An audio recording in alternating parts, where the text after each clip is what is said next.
was in cancer, and I Okay, cancer. focused particularly Okay. on prostate cancer, of Okay. course, in African American men, and to a Okay. lesser Gotcha. degree, minority, but mostly Got. African American men.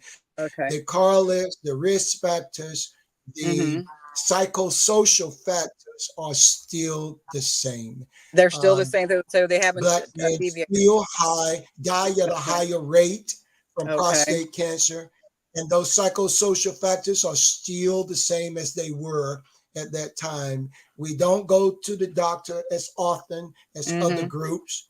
We, that bravado, that masculinity Yep. prevents us from Mm, seeking out Mm-hmm. prostate exam, Mm-hmm. digital exams at least. Mm-hmm. And generally, even when we feel some type of pain, we put it off, That's right. oftentimes to the detriment of our own health and longevity. Mm-hmm. So a lot hasn't changed in terms of Okay. the health status of African American men, and overall, we saw great differential outcomes as it relate to even the most recent pandemic, COVID. There was a Mm-hmm. big differential in the Black mm. community as it and in other groups in terms of getting the vaccine. It's Those so good. psychosocial factors, Mm-hmm. church, Mm-hmm. religion, Mm-hmm. fear associated with the syphilis studies, Yeah. everything you can think of, you heard, and we were out begging, Mm-hmm. pleading with our communities to take the vaccine, to wear a mask. Mm-hmm. Very similar to the begging and the pulling we do every 4 years to Yeah. for I just election. voted. I just voted. I'm in the car. But you're right about that. You're so right about that. And of course, social deterrence of health too. So Every you're four correct about years, it's the that. same begging and pulling all over again. We go through it over and over and over Absolutely. again. Absolutely. Well, thank you. Thank you. I appreciate your information. I learned a lot from you. Yes, yes, yes, absolutely. Now we're going to go to Tiffany, right? Is Tiffany there? Tiffany is there. We're going to go to our sister Tiffany to ask Dr. Boykin a question or make a comment. And in the meantime, let me share this with the audience in case you guys are listening out there. You can't watch. We're live on YouTube. In case you don't have Facebook, you can go to Studio W The Buzz. I'm gonna put up in the Chiron shortly. Okay, Studio W The Buzz. Studio W The Buzz. You can check us out on YouTube for the audio only. You can download from our Apple App Store or your Apple App Store. Studio dot W. Studio dot W. Android Studio W. Studio W from Android. We're on LinkedIn. That's Studio W. I think that's the buzz. Studio W, the buzz. We are on Apple, CarPlay, Google CarPlay, and Alexa. You can tell Alexa to play Studio W. Now, Tiffany, any questions or comments for Dr. Boykin? Well, hello, everyone. Please Hey, forgive Tim. me for being tardy. I was out fighting traffic. Um, That's fine.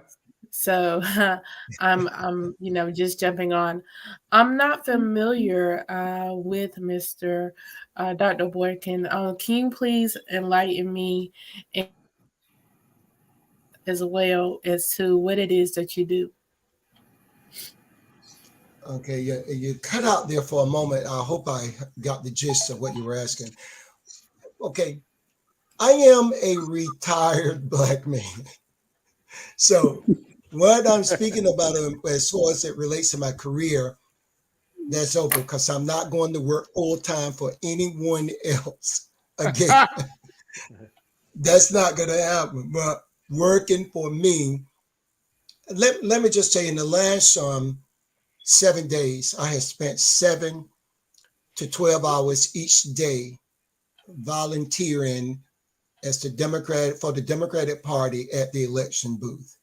I currently am the third congressional district chair for the Democratic Party in North Carolina. Someone mentioned Sampson County earlier. So Sampson County is in the east. It goes my district go all the way to the ocean, Carteret County, all the way up to the Virginia line. Currituck County, which borders the Tidewater cities. That I do. I was a delegate at the Democratic National Convention in Chicago. I was a pledged Harris delegate, and I continue to dedicate myself to the free public election for all people. I also currently, this second phase of my life, my career, I lead learning tours, culture to culture, people to people tours to the motherland. Occasionally, we will go to Asia or Europe. Next year, we'll be going back to Egypt, and we will be going to Turkey.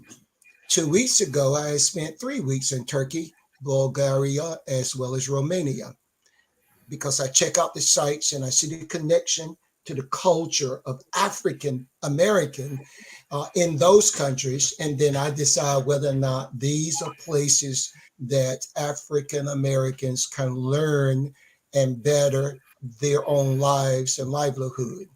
I started this in 2008 before I retired, and it enlightened me so much, and I saw the opportunity for it to change lives. So I guess to answer your question in a nutshell, what I do, I try to change lives. I try to improve lives. I try to improve the conditions of which we live. And one of those conditions in which we live, African American live, are other people. So, but we have to start with ourselves. We have to start improving ourselves. And I recognized early in my career that by doing research, by trying to improve, that we are the most disconnected people in this country to our homeland, to our heritage, and to ourselves. We're totally disconnected. We cannot run across the border and the southern border and go home. We cannot run to the northern border and go home. Most of us still don't know. Many of our friends and associates can say, I'm Scott-Irish, I'm French, I'm German, I'm Italian. We can only say a continent. I'm African, I'm African American. No other group of people in America connects to a continent except, and even Asians, they might say Asian American, but they identify with a country. We don't. So part of that is getting to know yourself. So I look at myself as being a catalyst and helping people to connect themselves, which is, I feel, the number one way of improving our status in this country. And so this past summer, we went to South Africa, Zimbabwe, Namibia, Botswana, and Zambia. And I've never taken anybody on a learning tour to Africa and they said, I wish I hadn't gone. Every one of them say, I wish I had done it much earlier in my career. I would have made a lot different decisions. I might have even changed careers, but I love it when educators, community workers, I love it when pastors go with me, particularly when we go to one particular place, the Luxor Temple in Luxor, Egypt, and they look at the hieroglyphic walls and these 1,000-year-old buildings, and they see for the first time that there was a virgin birth thousands of years before Jesus. I'm not anti-Christ, I'm a Christian, but I'm also a realist and I believe in facts. I don't think there's a such thing as alternative facts. I do realize that all facts are not taught to us. And in the climate we live in now, many facts and much of our history will be taught less, if any, in the future. So my way of connecting people to a better, improved life is to get to know yourself. And that doesn't mean who's in your household only. It's knowing where you came from and put meaning behind that slogan. I come from kings and queens. Yes, a slogan if you don't know it. Know your heritage and get to visit it, just like all other groups go home. And you can meet many African Americans who will detest the fact that they're called Africans. And there are many Blacks that you might know that don't even like the term African American. They prefer other terms because that's a reflection of self. So I look at what I do as improving in life conditions in my own way beyond my career, but my career shaped me in such a way that I now can be bold, I can be bodacious, and I can Mhm. say with a level of certainty that there are better ways to improve and that we don't have to wait 200 more years to move from the bottom of most social indices. I hope that answers your question. Certainly Thank answered mine. Yes, yes. What? But powerful, powerful, very. That's powerful stuff, Dr. Boykin. That's powerful. And so, Karen, she's on a little early. And Karen, I want you to meet Dr. Boykin and the other crew here. But chime on in if you have a question or a comment, please, if you'd like to share it with us. Um, there's one thing that I think I will jump in on here. When you were talking, Dr. Boykin, about going to Africa, I've only been blessed to go to one nation once in my life. I have one of my daughters who's gone to both Ethiopia and Malawi. And interestingly enough, the Malawi was in her role with UNC Chapel Hill as part of public health. That's her arena. But tying it back to my own experience also as an educator, my area was visual arts education. I'm going to share an experience in terms of the impact, and that is there used to be the Children's Museum About the World here in North Carolina, in Raleigh. It has now since been changed into Explorers. Very similar, but it has a little bit of a different feel. And initially, what they did, and you may be familiar with this, is they would put out a statewide call for any educator, public or private, K to 12, who could demonstrate over a considerable, over years' time, that they truly and consistently did what at that time was called multicultural integrated learning and teaching. And it was later that I learned that they said that they had always anticipated that arts teachers would be at the forefront of that, because by the very nature of teaching art, you have to teach art history, you have to teach culture, you have to teach geography, you even have to teach things like why it is in one area things are built with stone, where in other, and you have sculpture that's in marble, and in other places things are sculpted in wood. So you have all of those kinds of things that are happening. Trying to speed this up a little bit because I don't want to hog up your time, and we're here to talk about voting anyway. Is what I did is I wound up getting the award that year. And in doing so, I didn't want to just take the money and run, as they say. In other words, you were given enough money to go anywhere in the world on a budget that you wanted to go to. And you were expected to have a tie-in upon your return, but I wanted to front load that. And so what I did, and I taught pre-K to fifth grade and I tied it in with my students and set up. I had to research and find an equivalent person in Ile-Ife, Nigeria, at a school, and we developed a pen pal program. Now the kids only got like one or two processes, and one of the things that I did is I used photography, and I had our students, which was a mixed bag because it was predominantly white, but there were a lot of kids at that time being bussed in from some of the most hardcore, quote unquote, projects, if you will. And so these kids got a chance to take disposable cameras home, take pictures. We worked in the dark room. They got that kind of an experience. And I made this sort of notebook, if you will, and took it to the students in Ile-Ife. And then, of course, I took a ton of photographs and recorded things in different sorts of ways and brought that material back and had set up not a full school, but just for my students. I was going to show the images of what, we had. And particularly with the Black students, specifically with the Black students, and especially those who, like I said, were being bussed into this really kind of high-end neighborhood. Right. I don't want to know nothing about no Africa. I ain't no Africa, blah, blah, blah, blah, this. And then I started putting the slides up. And the first thing that got particularly the boys they got Mercedes, because I just happened to get there at a time when my host, one of their relatives, was getting married, and they have kind of a twofold marriage process, one of which is their traditional form of marriage, wedding ceremony, and then they have a quote unquote Christian one. But when they come in, they're wearing the most, it looked like the stars dropped out of the heavens, spectacular clothing. And of course, everybody's standing around with their cars and this, that, and the third. And suddenly there was a shift with those Black kids.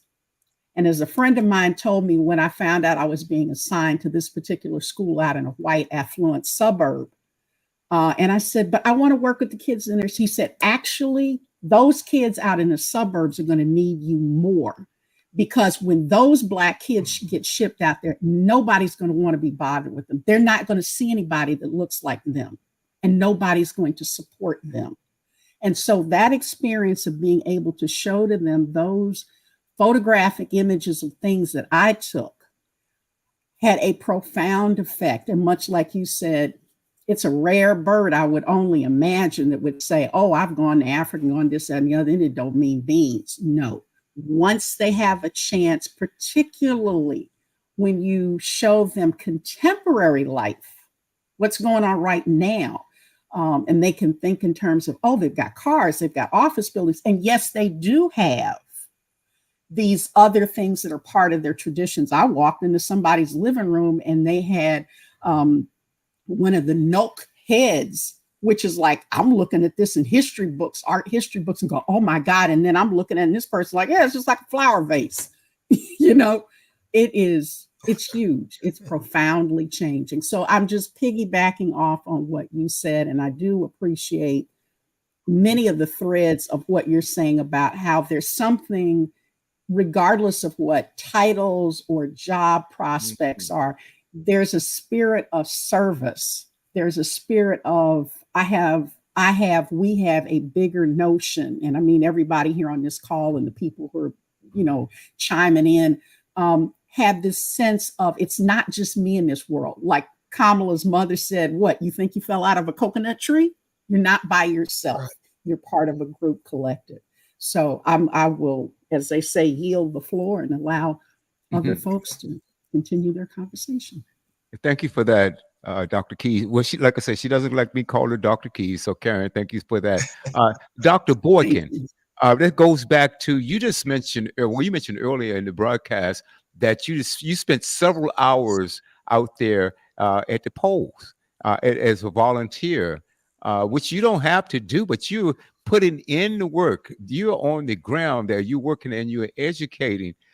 Your passion for this, and you talking about your trips back to Africa, and us really don't have a country. There's a continent, obviously, that we can relate to, but somewhat, and many of us don't. But a country, and you talk about pride, and I take it from there. You talk about self-worth, and so you're still out there doing the work, out there educating, and in your own way, you're educating people. Are there other platforms? Do you have you written any books or anything like that? Because it seems like that you are reaching people, and I'd like to know, how are you going about doing that? Most of the articles that I publish, and at one point I was editor for a number of years, editor of a journal, a scholarly journal, the Journal for the Alliance of Black School Educators. Is a publication of NAPSE. I did it for years. But the people that I want to reach now don't read scholarly works. Okay.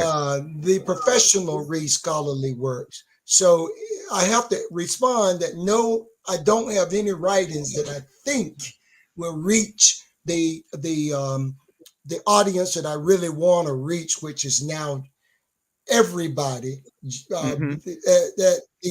Those with a high school degree, no high school diploma, as well as those that are leaders in our society, because that disconnect is pervasive at all levels in our educational scheme of things in America.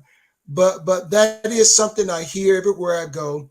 You should write exactly what you said. I wish I recorded what you just said, but that I haven't yet written a book, but it's on the top of my mind. But it's Okay. going to take away a lot of energy when I do that, and that's why I haven't buckled down to do it.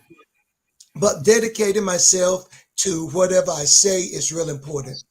Being true to the word is very important to me. Being a part of the change is very important. And it doesn't matter to me who gets credit, it just has to be done.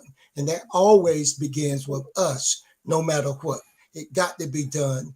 And the fact that we are experiencing the things we're experiencing right now with this current election lets us know that we all need to do more, especially those of us who can.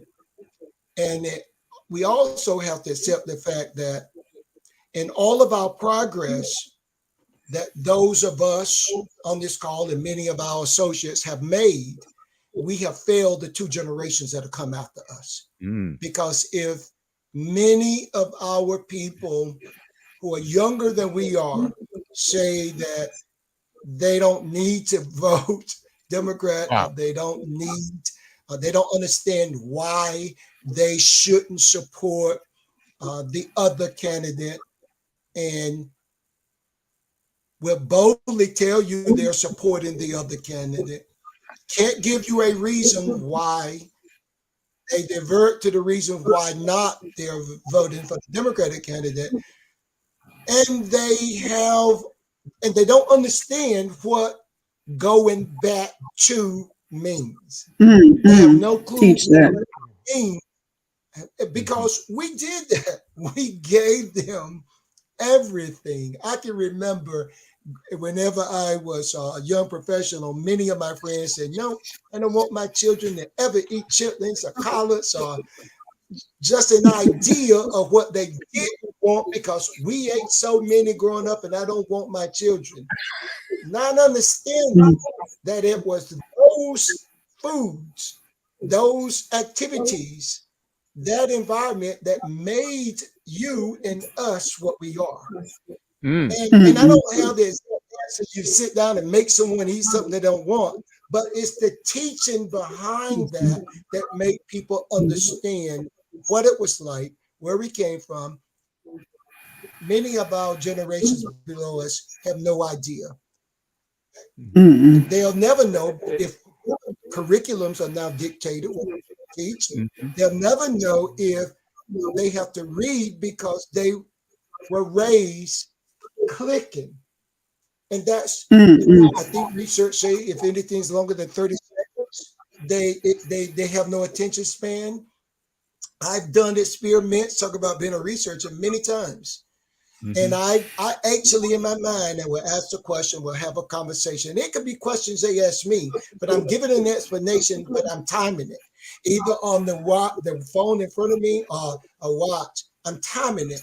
And like clockwork, 30 seconds, they start doing this. We've done that. So it's up to us to undo some of that. And we have to acknowledge that we are part of the situation that we find ourselves in, where people don't understand what I'm taking you back to, and they readily jump on board. So yes, I'm very passionate. I'm very committed. And yes, 7 hours until today, only because they had to come on for 2 interviews, this one and the other one to prepare. Until today, a minimum of 7 hours every day, as much as 12 at the polls, handing out information, and amazingly still having to explain who the Democratic candidates are, who the Republican candidates are, how to vote. And I wish we were at a place that we are not, but we are still at that place where we have to help our constituency vote and help them know who they're voting for. You know, it's amazing. What you just said is that at this late hour, you still have people. I'm getting some feedback somewhere. Where am I getting it? Okay. Listen, I don't know if it's on. It might be. Okay, I'm getting some feedback. Okay. All right. Okay. Hey, Karen, yeah, Karen, it's on your end. Check and see if you have an outside external speaker going or anything that's giving you feedback, maybe your phone or something. In the meantime, oh, okay, let's try it. Yep, good. At this late hour, and It's we'll get clear that now. taken care of, Karen. Karen is coming up in about 15 minutes. This late hour, you still have people that's on the fence. I don't know. And see, that is surprising to me. Okay, to Dr. Boykin and the rest of the panel and Karen. That is surprising to me because I'm saying, where have you been? It's like, we're not watching the same movie. Uh, did I just fly in from Mars? Did you just come in? Do you own a TV? Do you I really, it's hard for me to wrap my head around it. And then you have others that don't know what's going on. Now, I understand people have lives, and a lot of people, they will come home, they will cook dinner, watch a movie, then go to bed, and they don't pay anything, pay any attention to what's going on in the world around them. But I'm still baffled at this point that still have to explain to people the importance of the vote. That's what I was getting with also. We're talking, and so, and then you're out there 7 hours a day. Not only have you voted, and your commitment, and you're educating, and yet we have, and I don't want to say it's lazy on some people's part, but I think it is, and so I don't understand the disconnect. Can you chime in on that and why? And you just summed it up so many, but break it down why this is probably the most consequential election of our lives. You know, we Wesley? do have a tendency to say that each election is very important, more important than the one before. And each time that I've experienced it, it's been true. And I guess that's just the day in which we're living, that everything's become more important if we are talking about making things better for tomorrow, because it's so easy to slip back, and it's even easier for someone else to take us back if we're not aware. So the things that we hear, like I think it was, sometimes I get my days mixed up, but I think it was Sunday that we heard comments on national TV about Puerto Rico.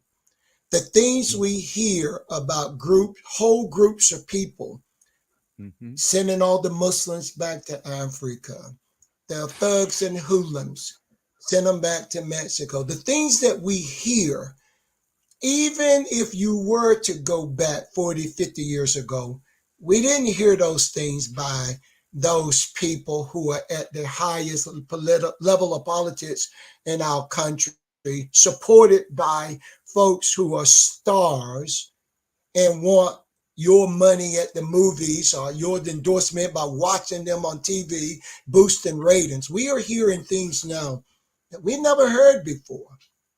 And it's being boldly pronounced, boldly proclaimed, and people have no shame. And it's clear what MAGA is about. Yes, right. I don't think it's clear to us, and this is why it's most important. I don't think it's clear to a very large segment of the minorities in this country what that means. And I have asked people, at what point, give me a year, and that's how, make it easy, give me a 10-year period, that it was better in the past for you and your family and people in your community than today. Believe it or not, I had one young lady, she's an RN, a bachelor's degree RN, and had a master's of business administration. And she said the 60s were great. She grew up in Newark, and her family was originally from Greensboro, North Carolina. The 60s now, and we just go back, and I mentioned early at the very beginning, the Greensboro is the home of the sit-in movement.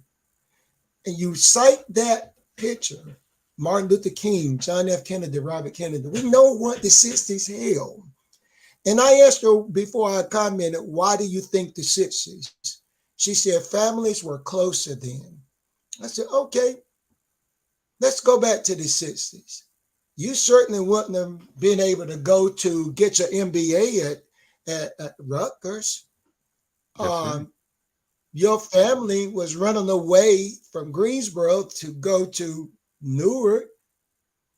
You couldn't live in the suburbs of Newark, although you got a better jobs, but you could only live in certain parts of Newark.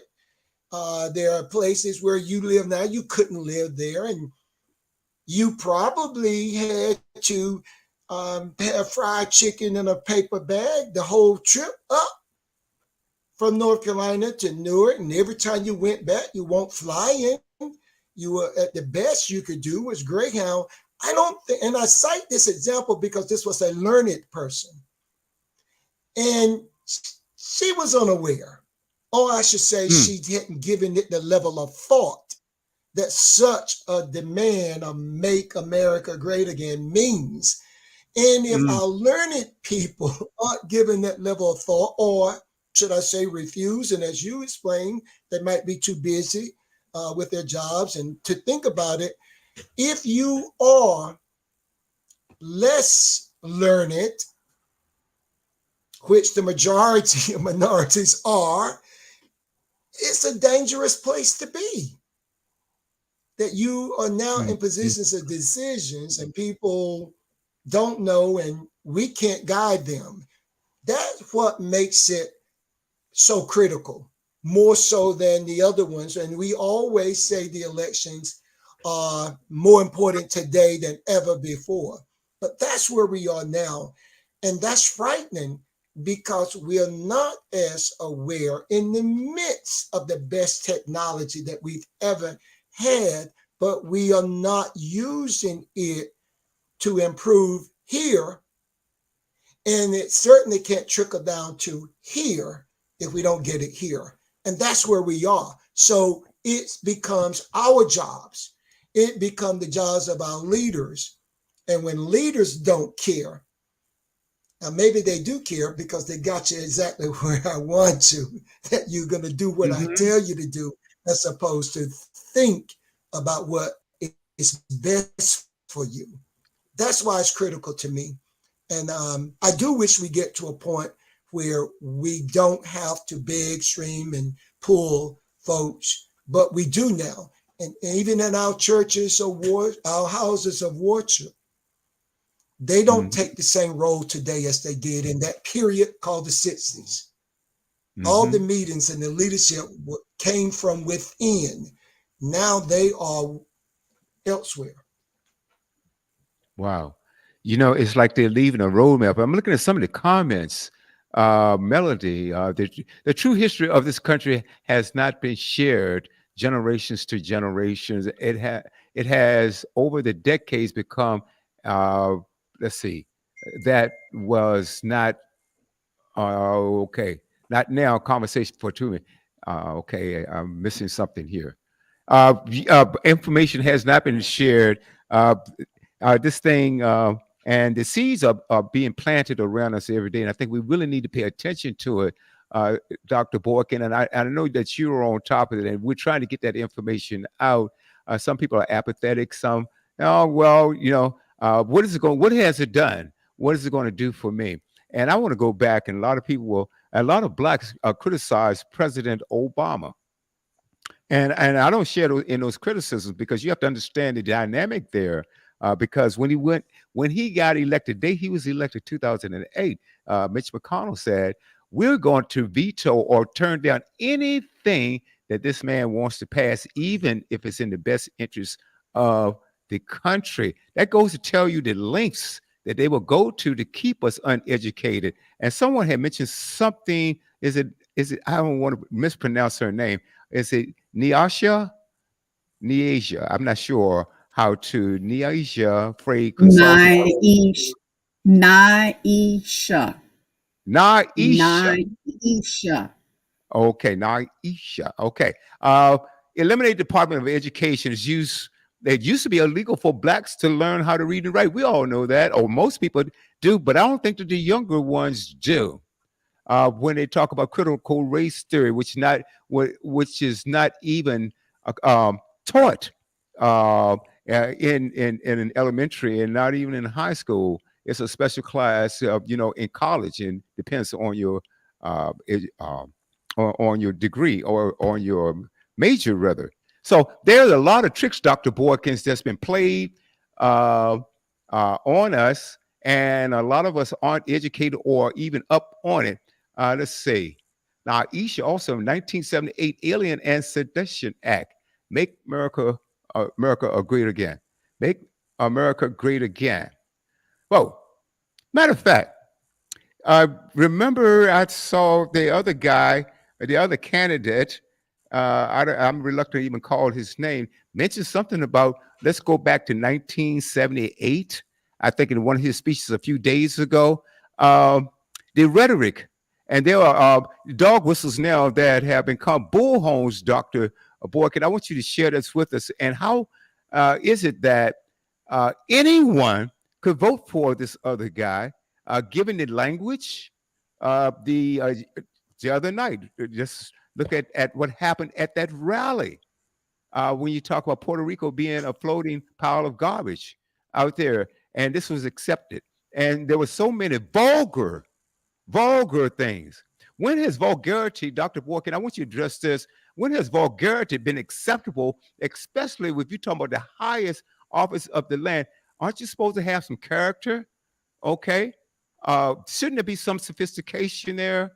Shouldn't there be some concern about children and women? And you're spewing out all of this inflammatory and vulgarity, and it becomes, going back several years, this is something that it will be a deal breaker if you're running for public office. And Dr. Boykins, we've got a few minutes left. Would you address that? Then we'll go around the panel and get some thoughts from everyone else. But why has this dog whistle become a bullhorn, yet we're not listening?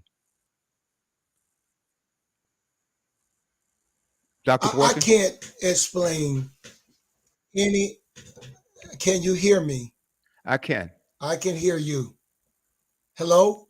Yes, I'm here. Can the rest of the panel hear Hello? me? Can you hear me now? Okay. Yes, we can hear Can everybody else? Can you Yes, hear me sir. clearly? Yes.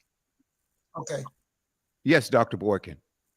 Yeah, I really can't give any explanation as to can you hear me? Yes. Yeah. Yes. Can you hear me? Yes. Yes. Can you? Okay.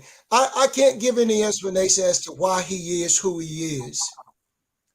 I can only say that I'm more concerned, and I can't give an explanation because this is not new from him. I mean, it goes all the way back to the boys in the park in Central Park, and they would be dead now if he gotten there his way. So none of that is new. What is new and revealing to me, and I think everybody should take note, is even after saying it's my right, it's a man's right to grab a woman. Ooh. And we won't even say the word, but he said the word, grab her by her pee. It's a man's right. All the things he said about other groups. So it's not just black men or Muslim or Latinos, Mexicans. He said the same thing about women, white women. The fact that he doesn't look, and he said also, I can walk out in the street and shoot someone and not lose no followers. It's the followers that we need to be concerned about, because they're the one that we're working with. They're the one we are buying things from. They're the one that are owning the car dealers and the malls, just in the grocery store, in the line before you and behind you. That's what we have to really be concerned about. Who's beside me? Because he almost won, and he didn't get the majority of the votes, even when he did win. In the 2016 election, he did not get the majority of the votes, but That's right. he almost won by a fluke. So we have to really be concerned, no matter what it said. Now, I do believe that good would end up conquering over evil. Mhm. But this is evil's world. If you follow a higher power, be it Christianity, Muslim, anything, your time is after this world. So I get it. I understand evil. I understand Satan. This is his world because he could have been killed and destroyed too, but he was set free to seek whom he may devour. So I get all that, but we have to understand his followers too. And all smiles. And if you go back to the 70s, smiling in your face all the time, they want to take your place. And in this case, it's real. It's really real. Take your place and move you to another place. And there are a lot of people supporting them because he doesn't put him, no one person put themselves in an office. We have to remember that. And I do believe in that the young, even if black men, young black men and older black men may not vote for the Democratic candidate, I do believe there are a lot more women. That's right. Who are going to think about it's not a man's right to grab me. Forget about the abortion, but that's a big issue too.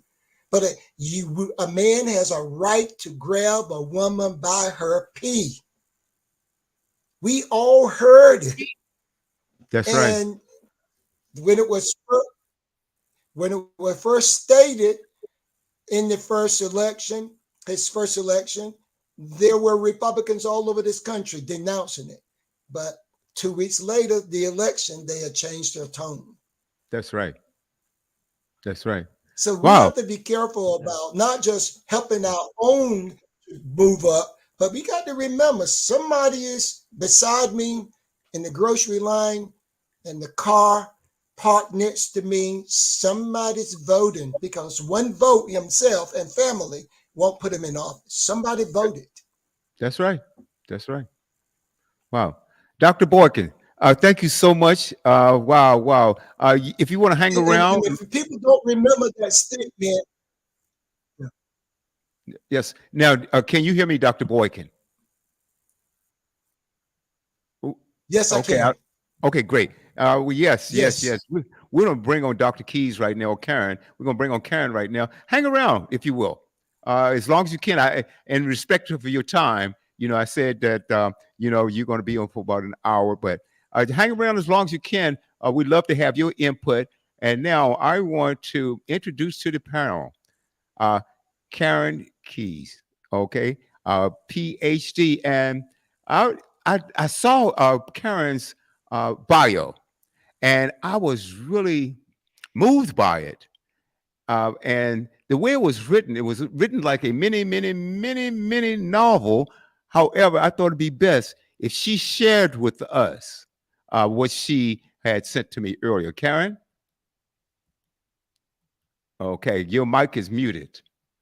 I need you to unmute your mic.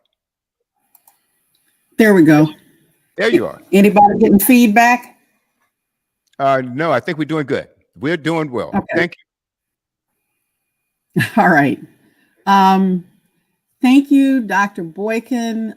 There were so many things that you've been saying that I resonate with.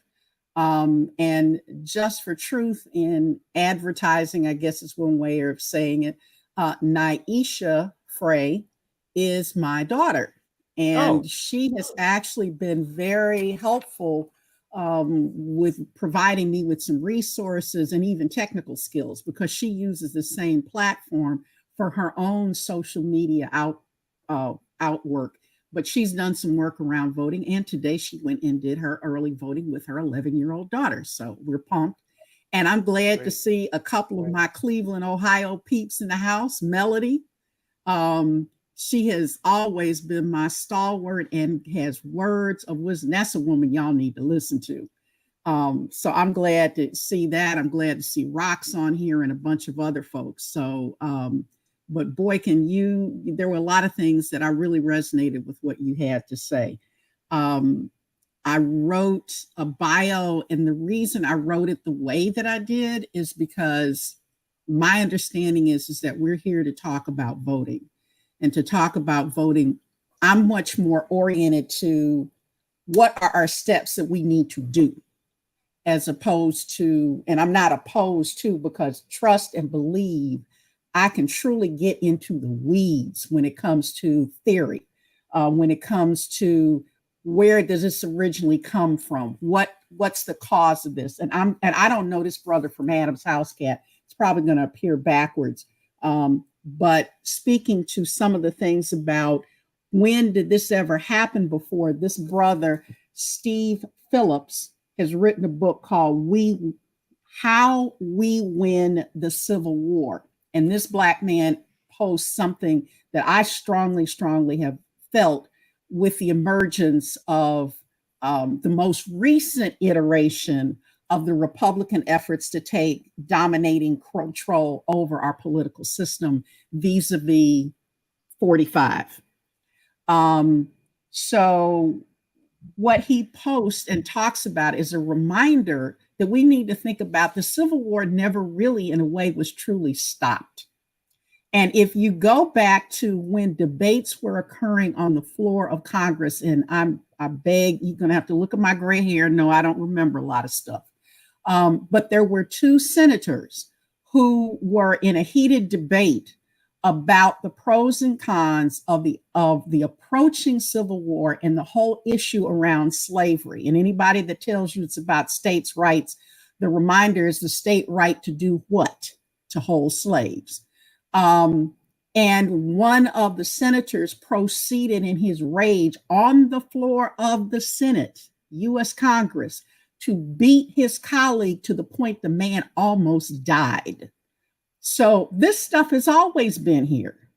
We have had ebbs and flows of where it's polite to say it and it's not polite to say it. As Melody has pointed out, we've been dancing around this stuff for the longest, both in terms of as women and as people of color. And I think that also goes to the other thing that I want to touch on before I read the bio, because I hope it helps us to get to the discussion about what do we do about voting right now with 7 days left to go, is the fact that I think a lot of people are always looking for the perfect answer. That, I think, is a big chunk of the so-called charisma of 45. They see in him a god, someone who's going to come in and wave a magic wand like the Wizard of Oz and everything's going to be okay. And think of how many times there have been all sorts of figures, even Dr. King, who later on, when we found out they had a particular flaw, or maybe there was something that they did that was a little suspect, that, oh my God, all of a sudden we fall apart. We fail to recognize that the process is exactly that. It's an ongoing process, and that processes take time. And we are not a culture that believes in anything that requires taking time.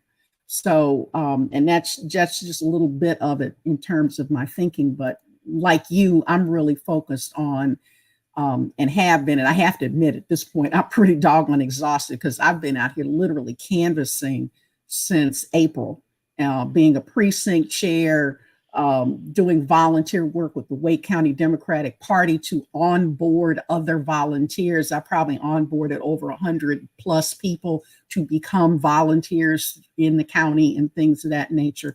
But kind of trying to speak to what drives that. I feel a little reluctant to toot my horn, but I'm going to try to see if I can read this. And if you guys want to laugh, that's fine. Okay. Is the screen still showing correctly? Is everything okay? We can see you okay. Okay, all right, fine. The reason why I say that is I pulled up the Word document, and on my end, it's blocked. Okay. Focusing on what is relevant to the task at hand, let this speak to what are the well springs of what informs and motivates my actions as a voting advocate and activist, and a believer in an inclusive rather than an exclusive world. As a child of parents who both came from Louisville, Kentucky, Returning from my place of birth in Columbus, Ohio, to be raised by my grandparents in Louisville, I curled up next to my grandfather, who to read the newspaper with him every night. Thus began my introduction not only to reading, but to civic society and current events.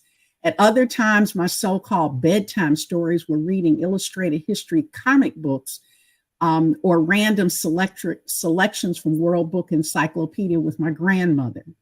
The seeds of awareness of the impact of politics, local, national, international, were laid in me early. The love of history was begun here. It was the same grandfather who took me to every election he voted in. He explained to me, or at least planted the seeds of understanding in me, the different branches of government, who we were voting for and why. It was a rare thing in the 50s and 60s for Black folk to have access to the ballot box, but I was privileged to be shown that the vote was my right, even my pleasure. This voter was born at a very early age. It was also as a child of less than 10, walking across our front yard sidewalk, that I had a realization that somewhere, on some day, that I would somewhere, somehow, yet to be determined, do something with art. But first, there was college. It began with a glorious freshman and sophomore year at a Massachusetts college, and then completing my undergraduate at the University of Louisville, all in visual art, but without mentors that looked like me and lacking role models or a real sense of the possibility of an artistic career of my own. I instead entered the world of make do and make a living work. Art became a dream dimmed, if not deferred. But this too was a gift. This taught me the very powerful need for role models, mentors, and life stories of people who look like oneself. This lesson from lack became a huge part of my life philosophy and commonality shared with my beloved husband that we in turn imparted into our two daughters. Know your history, know your people, and know that, yes, you can do it. As part of years and years of interesting but highly varied wanderings through an array of jobs, a major stop on the employment journey was being an automotive manufacturer's worker for General Motors. I even briefly held a UAW card before taking on a clipboard job as a shop floor timekeeper. Whether from the history I already knew about John L. Lewis and the United Coal Workers, remember I'm from Kentucky, to now working in the trenches of Fisher Body Coit Road in Cleveland. Go Browns. Yeah, I said it, Cleveland. I developed a passionate pride, respect, and belief in unions and the power and effectiveness of individuals organizing for their own justice and protection. I was mainlined into the firm knowledge that collective action is indeed the only thing that changes society. Eventually, the opportunity came for me to put myself on at least one track of the art world. In 1990, I had the tremendous honor of beginning my teacher certification in art education at North Carolina Central University. I learned more in those 2 short years than all of my previous undergraduate years. Here, I not only learned the history of, but actually met an array of Black visual artists in all kinds of media. I learned more about the practical craft of art making, along with the history of African and Black art that had been only the tiniest of doses scattered in my previous education. And I had instilled in me a bedrock in how and why art education was a critical part of developing the whole person. It has nothing to do with the making of art per se, or knowing the name of this sculpture or that painting. It has to do with seeing.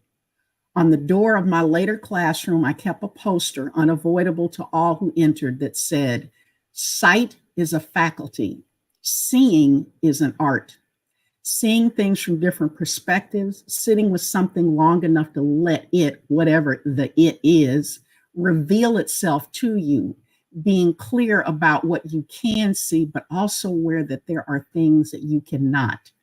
being taught and modeled this by my beloved HBCU art and art education faculty, and then being able to put it into practice in my subsequent role is probably the greatest definer of who I am, much less my work life. Can you put yourself in a different point of perspective? Are you really thinking about what you're seeing? What is it that you don't know? How do you weigh what you do and don't want to make important? Even for the non-artists, going through this process thoughtfully is a tremendous practice in critical thinking and analysis, something sorely lacking in our current political environment. Being exposed to both the uniqueness and the common threads of all kinds of cultures, time periods, art forms, and methods, and the people and cultures making it, makes one's worldview broader. Such a worldview is what informs my sense of inclusion and mutual respect. This has become too long, but allow me to briefly refer to my completing both my master's and PhD from the Ohio State University. And yes, you do say the Ohio State. Considering some of the things that bent the arc of my life thus far, it is no surprise that my graduate studies thesis and dissertation were about the public policy aspect and community art and activism.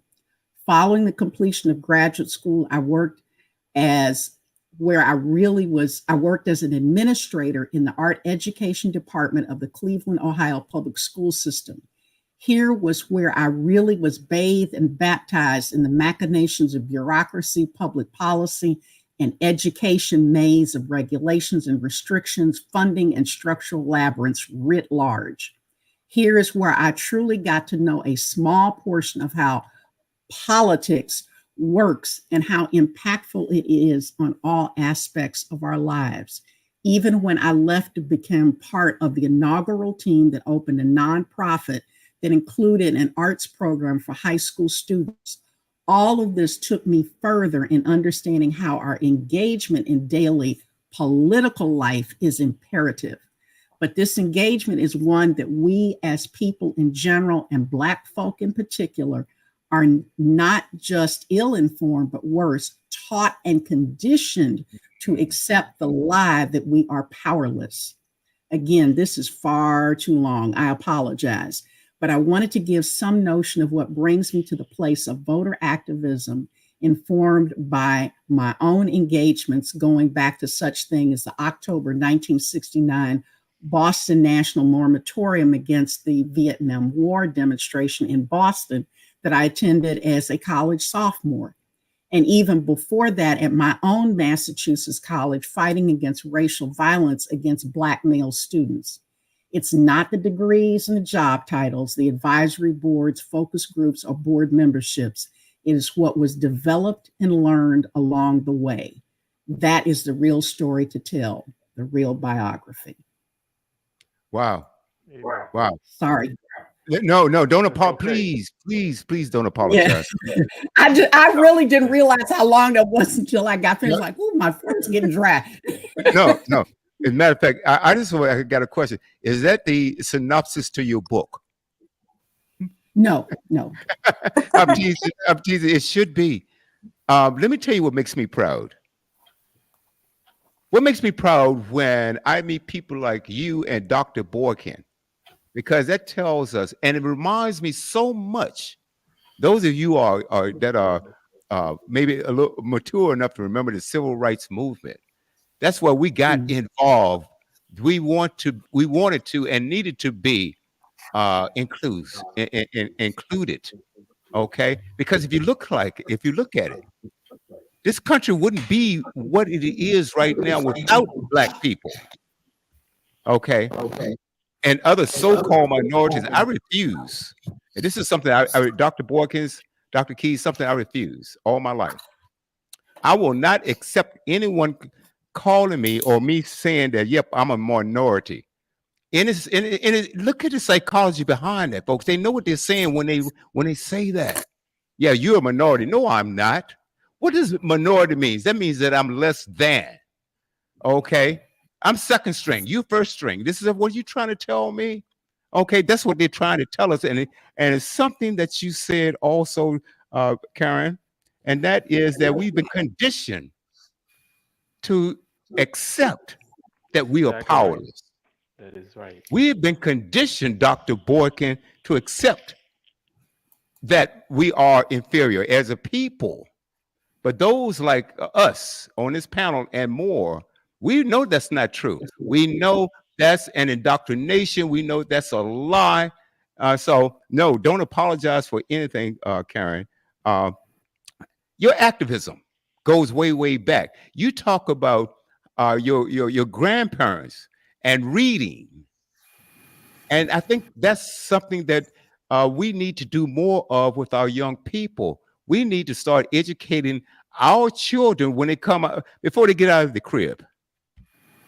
Put a book in their Well, hands instead of an iPhone. and that's true and not true. I think you Okay. have to do both. I really Okay. do. I always get the title a little bit turned around.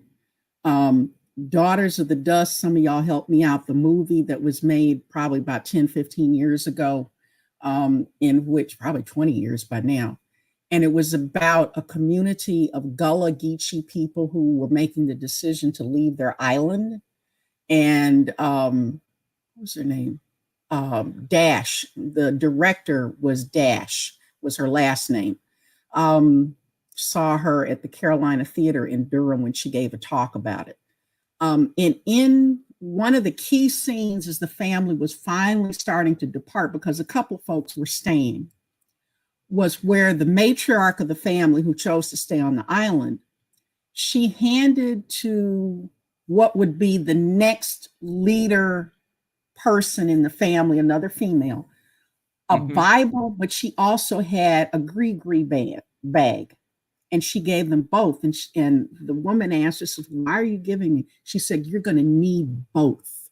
Mm. And so your African-based spirituality, your African heritage and history, all of that, as well as this quote unquote new thing, at least in terms of what we thought was new in American culture, this new thing called Christianity. You're going to need both of them. Well, I would say the same thing about you cannot force these kids to like give up any kind of electronic device and focus exclusively on just books alone. You're going to need to find ways to incorporate both of them. And I think we, kind of thinking what we need to do is at our own peril. What I also kind of wanting to shift this a little bit more in terms of what can we do. Okay. I would like us to think of a couple of things here. There's an old adage, and every last one of us have probably heard this 15 million times before. 90% of the work gets done by 10% of the people. 10% of the people do 90% of the work. I don't care if it's a corporation, a hospital, a family reunion, a picnic. 90% of the work gets done. Not that it's right, not that it's fair, but human nature is such that usually many are called, but very few follow through.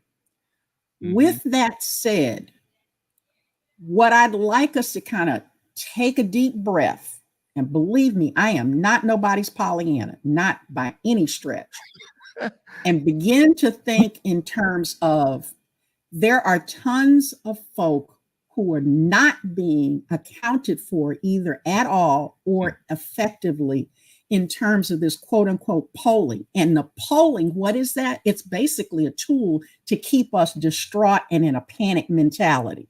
And when you're panicked, you're running around like a chicken with your head cut off and you can't get anything done. As the old saying goes, you got to get some ice water in your veins. And one way to pay attention to that is Gen Z, Gen X, they're coming out of the woodwork. And most of them have not been voters before, which means when the polling is occurring, they're not on the roster. They are not out there for the pollsters to capture. And yes, the youth are being tired of being lied to. And part of that being lied to also has to be, we have to be honest with them about how when we're trying to move forward, and perhaps even to bring examples from their own lives or just the lives around them.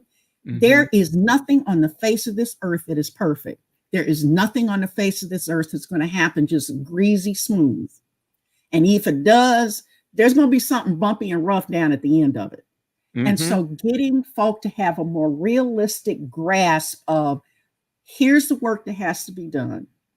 No, it's not fair that only certain people do it, but understand how these things fit together and how they work. And that at the end of the day, regardless of whether or not Susie or Jane or Joe did or didn't do their due, I'd be damned if I'm not going to do mine. Because I believe there's a poem about when they come to get us, they're going to have to fight me at the shore. Okay. That's it. Period. End. Because the piece that nobody is talking about is if you're going to deport all of these so-called illegal aliens and you're going to throw out all of the Chicanos and the Mexicanos and whatnot, who the heck is going to work in them fields?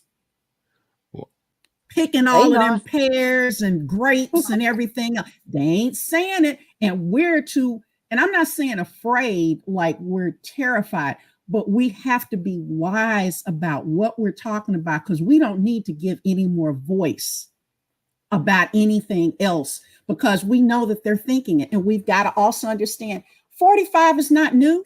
He's not new even with in his own personhood. The federal government was after him for years ago for discrimination, him and his daddy. That's right. And everybody else that has come before him, going all the way back to Nixon, all the way back to Reagan, each one of them, if you think about it, they talked about how Reagan was a dummy. Then they talked about how the first George Bush was, how did he get to be the head of the CIA? He ain't that bright. And then the next one, they even had the newspapers over in Europe that had headline banners that said, please don't elect W because he ain't that bright. And then what do we get? We get this one that's off the chain. What does that tell you? This party is after power. And what they do is they put puppets in at the beginning, okay, to advance that particular thing. We're going to put a false god or a false image or a false target. And again, that goes back to we have to help people to understand, stop looking for perfect, at least in human beings. I don't care. Kamala Harris, she's going to do some stuff that's going to tick us off. Kamala Harris is going to do some stuff. We're going, what the heck is she talking about? Why? Because she's a human being. And also because we don't know what kind of pressure she's going to be under. Okay. So we need to help people to get clearer about that and to understand there's a difference between life has ways of how it works and doesn't work, as opposed to you've been lied to, and to be able to discern between the two of them. And when it is a lie, call that lie out. And that's what the young people, Gen Z, Gen X, that aren't being counted by the pollsters, that's why I love them, because they're calling this, you know what, out. They are calling it out, but they are also making their way to the polls. They are also going in and voting. The other group that we have to look at, even though that is imperfect, again, don't look at this whole panacea. I'm around women all the time. So we just need to get women. They'll say, I said, excuse me, you talk about Lauren Boebert? You talking about Martha Taylor Greene? Let's go back to Phyllis Schlafly, okay? Excuse me. In fact, let's go back to what's her name? The one they talk about with the suffragette movement. Katie was one of them. Her last name Cady. Susan B. Anthony. She fought hard to keep Black women out of the suffrage movement. Okay, so you cannot. We've got to help one another to realize you got to play the game, and you have to understand that sometimes you got to take a little bit of the good with the bad. But as we say in Cleveland, you better have your head on swivel and your cut knife in the other hand. Okay, just be ready for that. Be ready for that. Well, so, I know Melody, am I right? Am I right? I know you're tough and you're sort of dedicated. A Cleveland Brown fan.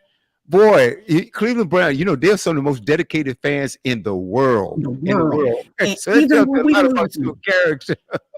Okay. Even when we're losing. So what I'm saying is, for years. I want to start off. Go on, Doctor. Before we get too panicked, I want us to think about all of the groups, even the flawed women vote.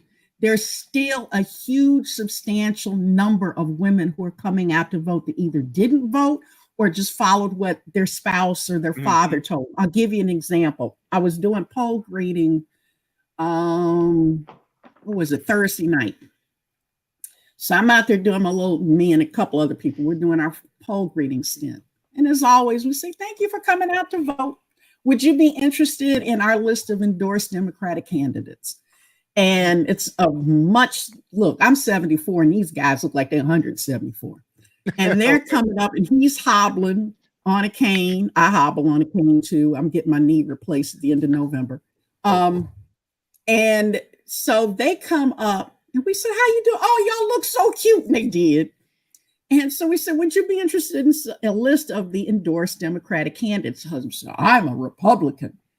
And my friend that was with me, Frida, she was trying to hand the gentleman a thing. And when he said that, she started to, kind of step back a little bit. And the wife reached over and grabbed her. She said, give me that. He just talking that old junk and foolishness. I ain't studying him. And then the next thing was, and then he kind of straightened up and he said, I'm a Republican, but I ain't voting for Trump. And I was like, well, excuse me. And one of the things that's starting to creep through with the statistics, so we can get some of that ice water in our veins, is that they are speculating, and it's just speculation, that when people say, oh my goodness, early voting, there's a huge uptick of Republican voters, and Republican voters usually don't vote that heavily early. They usually vote on election day. That's right. And there's usually this explosion. And they said, but what we're also seeing is that some of them, are actually never Trumpers. They're registered Republican, but that's not necessarily who they're voting for.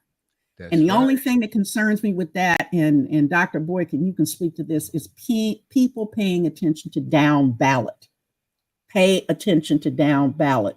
The last thing I'm going to say here, and then I'm going to cease, because we're at 8:32, is we're not the only ones that are uneducated.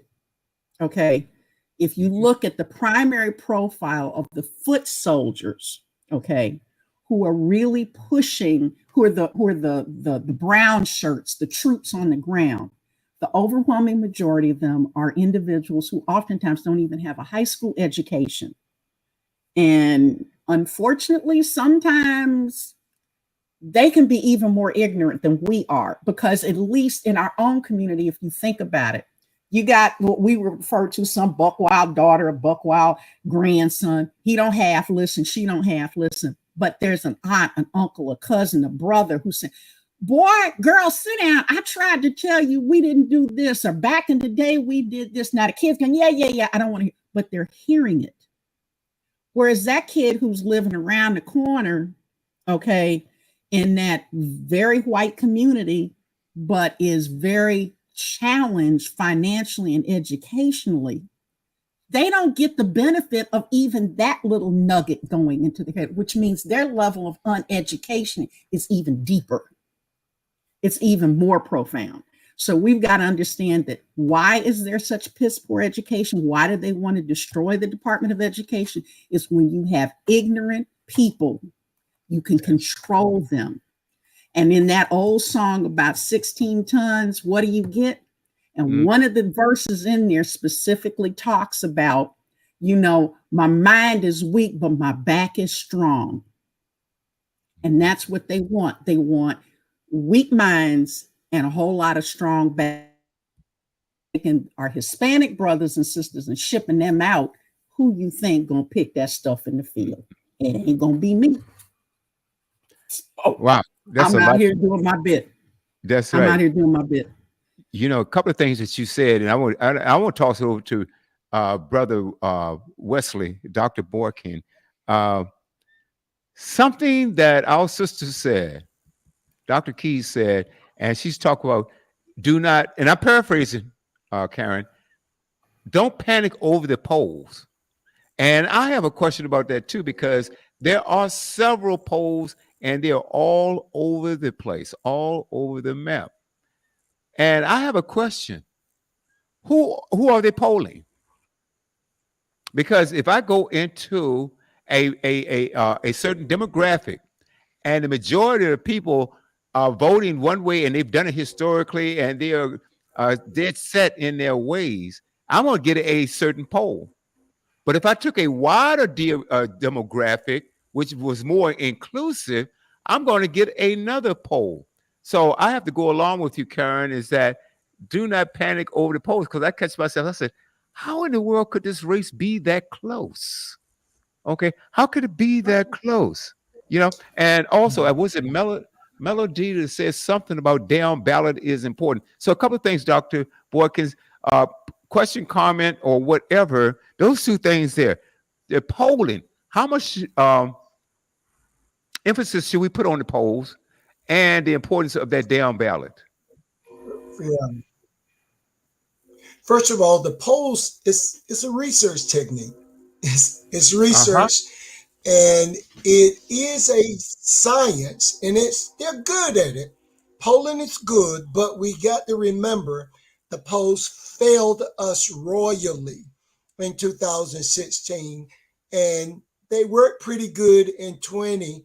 I don't think they're going to work well with the current election because people are keeping their vote to a secret. I've received many email and text this time around, and I've never received it before to participate in a poll. And remember, polling is random, and it only takes a couple thousand to be able to accurately, not perfectly, but accurately predict how people will vote and how they are voting. But in 2016, remember, people lied. So the predictions of the polls were based upon false information. And right now, people are keeping it because every time I get one, I reject it. I don't give them my opinion. And then there are people out there who are giving false opinion just to screw up the polls. So this time around, I don't think we need to put a lot of accuracy, a lot of trust in the polls right now because the negative energy is so great, it's so high, and people may not be truthful if they are given a response to a poll. The down ballot, in this case, again, I don't even have any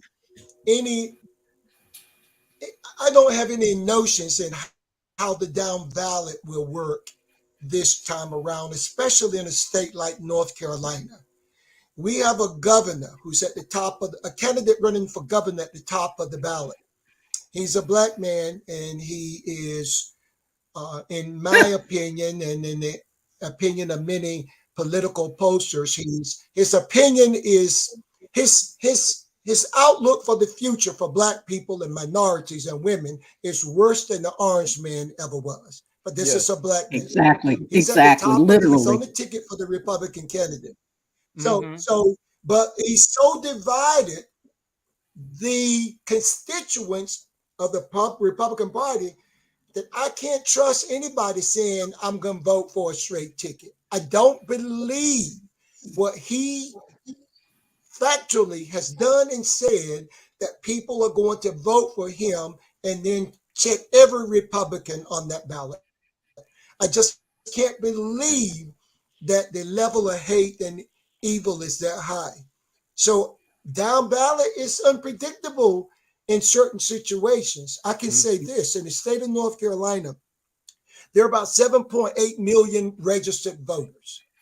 It's one of the largest, most populous states, in the top 8 or top 9 populous state, and about 7.8 million registered voters.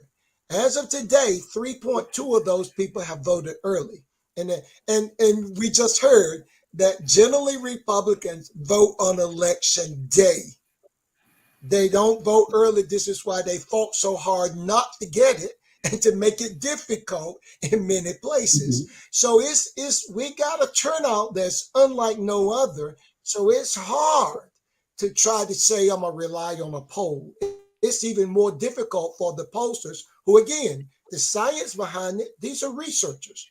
They're trained in discriminant analysis, multiple regression, prediction analysis, but it's very difficult to count now. So I'm just telling everybody, reach out and touch everybody you know and everybody you can that will hear your voice to get them to vote.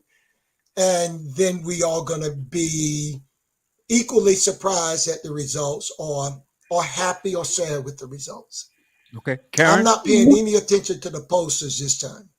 Okay, Karen. One of the things that you also have to keep in mind is who commissioned the polls. Who's the person that's asking for a poll to be done, and what is their tactic? And one of the things that has become apparent in a lot of commentators, both legal and political commentators, and folks who are professional pollsters themselves, have talked about there's a flood of Republican-backed and particularly MAGA-leaning and really what they call the tech bros who have the money to pay for this, who are backing polling that from the giddy up. We want, it's kind of like when 45 said to the folks in Georgia, find me the 1,000 votes, X number of votes. And they're telling them, give us those kinds of results, help us to kind of get that kind of result. And so what they can do and be quote unquote honest is to make sure that when they go out and begin to pool the individuals that they're going to survey, that they do it in such a way that they're going to land in places that have a very red bent to it. But their purpose in doing that is really so that when these larger meta-analysis are done, and they come in and say, okay, we're going to take all of the polls and put them together and kind of come up with, there's 20 polls out, and when you put them all together, it shows X result. Well, if you've got out of those 20, 12 of them are deliberately made to be red leaning, then it's going to give you a skewed accounting. And the other piece to that is just simply at the end of the day, the only poll that counts is the ballot. The only poll that counts is the vote. That's what's really counting. And we have to really think in terms of, and I tell people all the time when I'm trying to get volunteers in my precinct or anywhere else, one of my taglines I'm saying to them, do not think that being a poll greeter, there's just them people sitting under the tent passing stuff. You'd be amazed at the number of people that you can begin to quote unquote capture, if you will, right as they're getting ready to go in. They're like, I'm voting for Kamala Harris. But then it's like, okay, have you thought about who's going to be the superintendent of education? Huh? And then you spend a little bit of time with them and you explain to them what they're probably going to see. And it don't take but about 3 minutes. And then all of a sudden you've got a much, much better chance that those individuals will go in and vote down ballot. And that's where the whole thing is. There's things that we all can do. It's about don't ring hands, ring doorbells. Don't ring hands, push phones. Don't ring hands. I've stopped putting out roadside signs because they steal them as fast as you can put them out there. That's the other thing. But do what you can do. Absolutely. And as you're doing it, you yourself will become more energized. Okay. But anyway, yeah, that's the other issue with polling is that it's being deliberately skewed to, in part of the skewing is so they can justify, because he's already saying it's a cheat, it's cheating. I'm gonna lose because they're cheating. Well, see, we had all of these polls over here that said actually I was leading. That's because you skewed it that way. It's a setup. Right. That's what I was getting at. Let's go around the panel there. Tiffany. Okay, Tiffany. Let's see. Unmute your mic. Yes. Wow, it's been a lot. As far as the voting goes, because we covered a lot here. We talked about the polling and the skew ballots, and that kind of brings me to what happened in Oregon, with the ballot box. What do you think what happened now? Because if early voting is still present, right? So now those people, because I believe it was like hundreds of votes that were, they're not available at this moment. Do you think that that's going to have a how can I say? I believe that's going to have a major factor in the votes to come. And the reason why I say that is because if it happened there, I believe it can also happen in other places too. So it can either hurt the either party, honestly, because we don't know who voted Republican or Democrat. You see what I'm Mm-hmm. saying? And so therefore I believe with that happening, um, I think that that should be I think that there should be a control with that. I believe all states should have a control with the ballot boxes, because we was talking about skewed votes, and so I just want to kind of get your input on that. What do you think should happen with the ballot boxes from here on out? Wait a minute, Well, let me jump in real quick.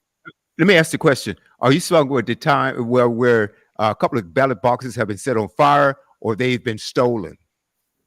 Set on fire. Set on fire. Yes, go on, Dr. Keys.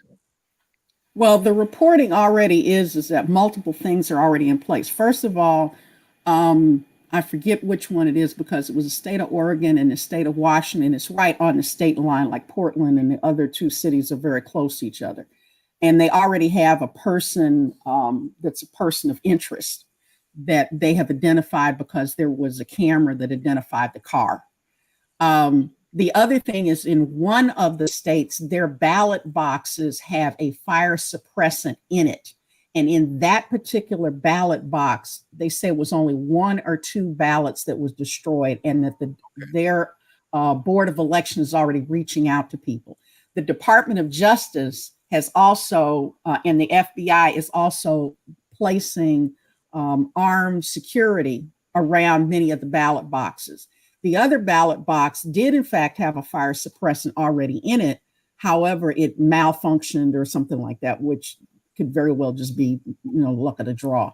The other thing is both boards of elections are reaching out to people and making it public. If you put a ballot into the ballot box between such and such a time and so a time, contact the Board of Elections and we can figure out whether or not we actually got your ballot and we will give you, a new ballot for you to vote. There are other measures that are being put into place. You cannot anticipate every single solitary move that these whack jobs are going to do. The main thing is for us to understand that they're not really doing it as much to say, I don't want any of these ballots to show up. What they're doing is to sow confusion, fear, and division and a basis, a false lie basis for, the election is rigged and the orange clown actually won.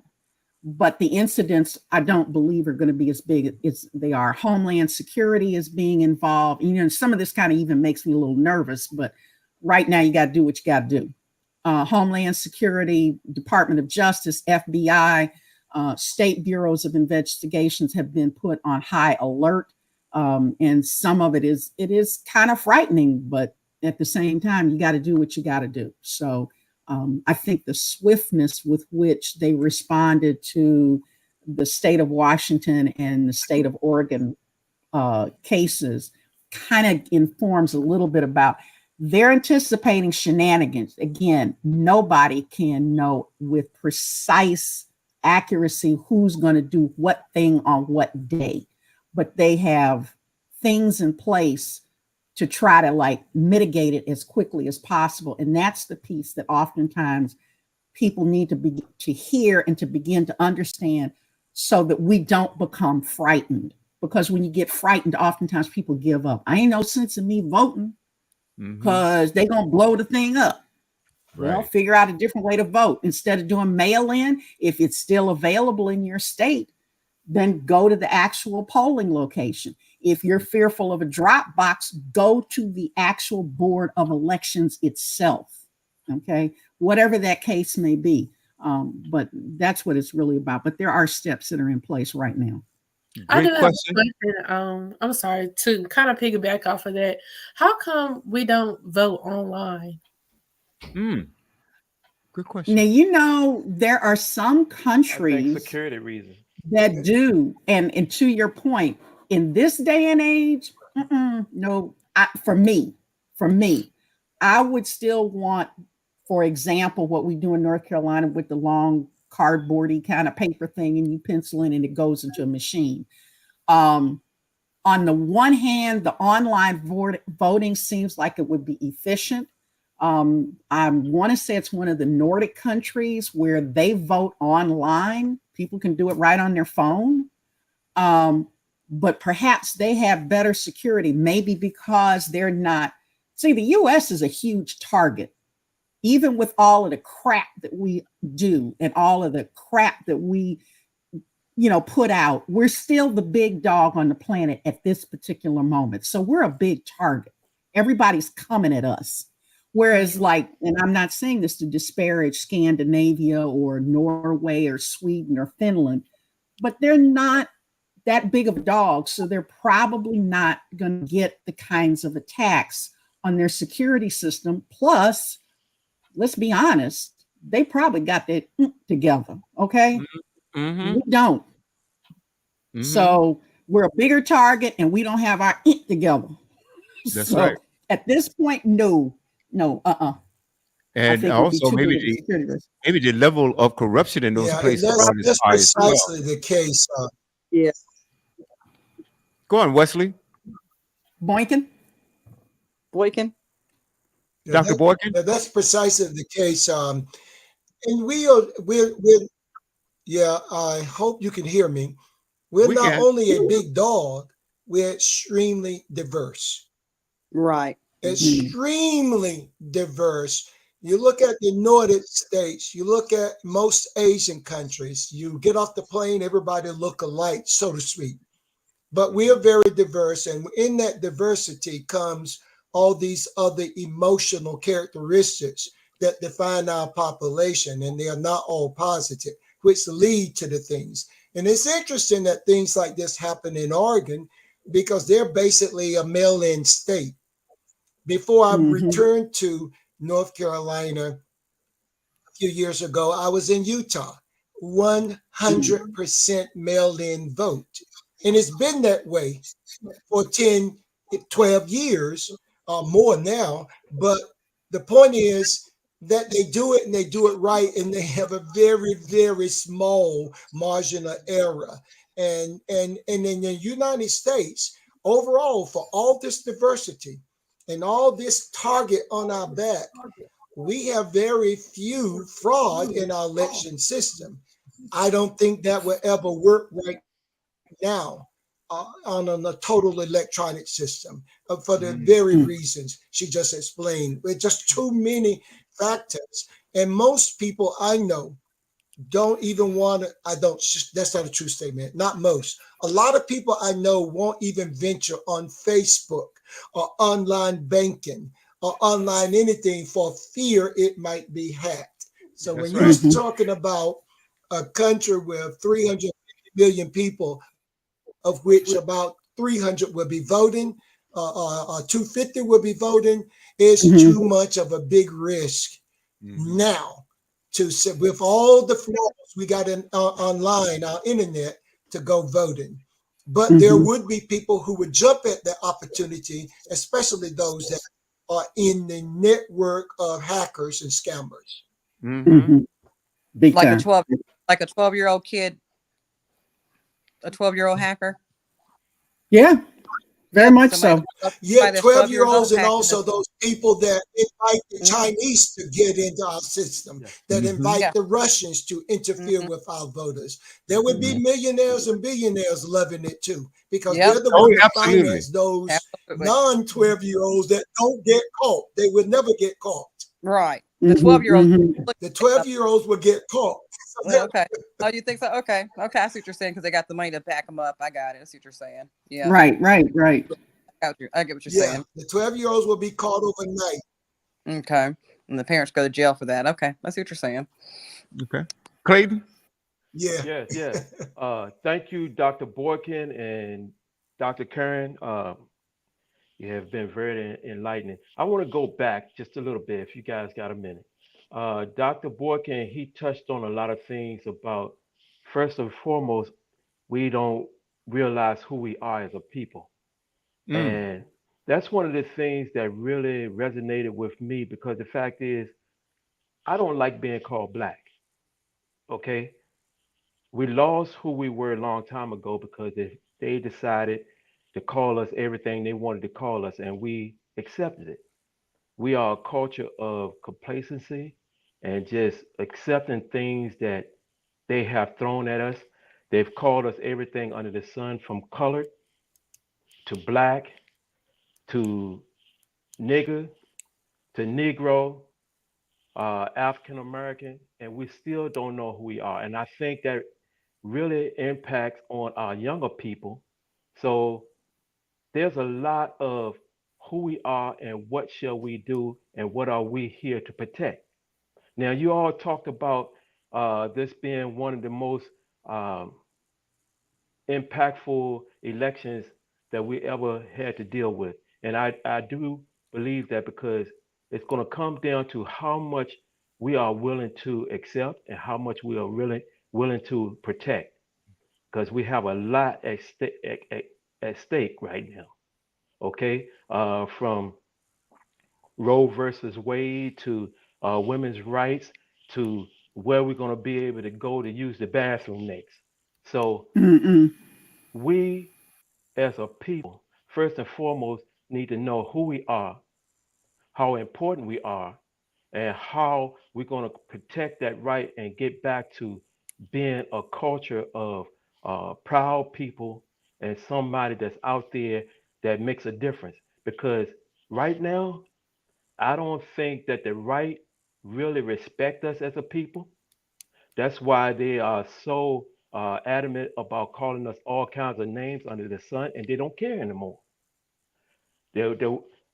Kamala Harris, she's running for president, and they don't call this lady all kinds of nasty, vile names where they would never have done that to a white man. Okay? So, culturally, we need to get stronger and start telling people we're not going to accept the fact that you're going to give me a color to define who I am. Because just like Dr. Keys, I'm an art major too. I'm a fine arts education major. So we tend to look at things a little differently, sometimes a little deeper up under the skin as an artist. And first and foremost, black is not a nation. It's not a race. It's a color. And you know the reason why they called us black in the first place, to demean us. Although I love the color black, black is meant to be everything that was bad. White was supposed to be everything that was pure. So there they already separated. So you can see what the right wing is doing nowadays. They want to separate us and them. It's always been that way. Hmm. They put all these other things in front of us to make it seem like, okay, you're fighting for this, you're fighting for that. Actually, we're fighting for our existence. Mm-mm. That's the bottom line. We're fighting for our existence. And they told us long time ago that those white nationalists, white supremacists, going to rise and they're going to show their true colors. And they're actually doing it right now. And they got the right person in as their candidate to do that job. And they're going to keep on pushing that, even if he don't get elected. They're going to keep on pushing that because they said this is a movement. They call it a Mhm. movement now. Mhm. So this vote, like you said, is important from the local to the state to the national elections. But the main thing, like the local election, we got to remember that's the foundation. And our black or African American young men need to step up. The African American women, they are outdoing the men. because they are passionate about it. They're going after it. And like you asked earlier, William, why are black African? I can't even stop saying black. You see how programmed they've gotten people to saying that. So when are our young African American men going to step up and say, "Hey, I care about who we are," and stop accepting business as usual and looking at what's on TV and accepting it. So that's my 2 cents. All And right. thank you, doctors, for what you have taught us today. I've been very enlightened by this, and thank you very much. Yeah, appreciate that, brother. And we're gonna go to Tanisha and then Dr. Boykins real quick. We've got about 2 minutes to go. And we're gonna let Dr. Keys close us out with her final thoughts there. Tanisha, you got 30 seconds. Okay, well, I thought those two were going to fight since they're rivals, especially with Central and being an Aggie for one. But that's what I No. thought. No, I'm just messing you all. But just to kind of like piggyback on what Clayton was saying about the being black and being the minority. There's no such thing as us being minorities. There's more people of color that roams this world than it is for people that are the majority.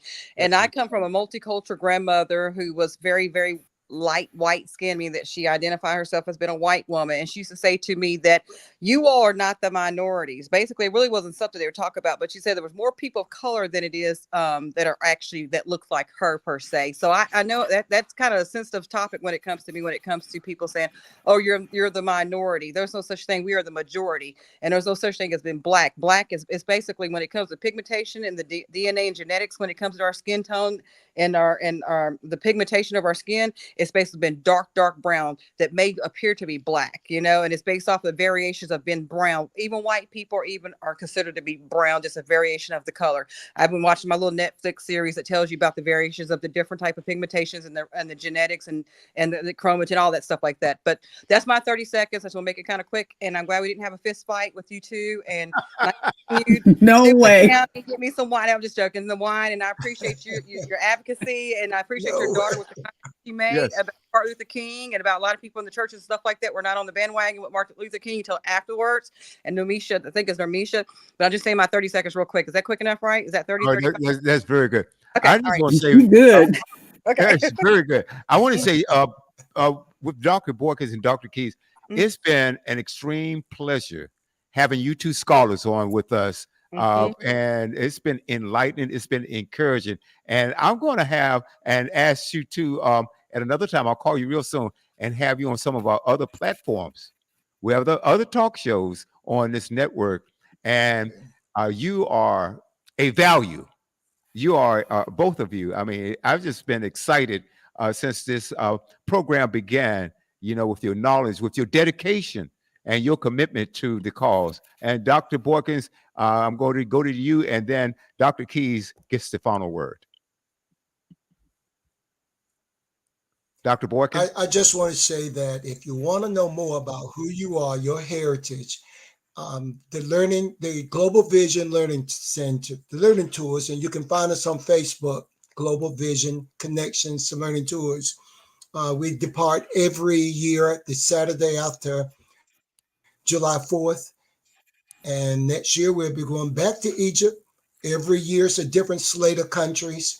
We did the Southern Africa this year. Last year we did Ghana, Nigeria, Togo, and Benin. Year before that, Ethiopia, Kenya, Tanzania.